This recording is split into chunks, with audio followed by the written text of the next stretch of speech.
Hello दोस्तों, आज हमारे पास एक कीपैड मोबाइल बनने आया है। कस्टमर का कहना है कि इसमें चार्ज ही नहीं ले रहा।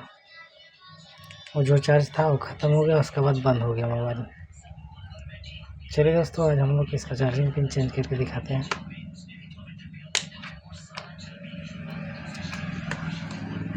itel का मोबाइल लंबा का बैटरी डाला हुआ है दोस्तों।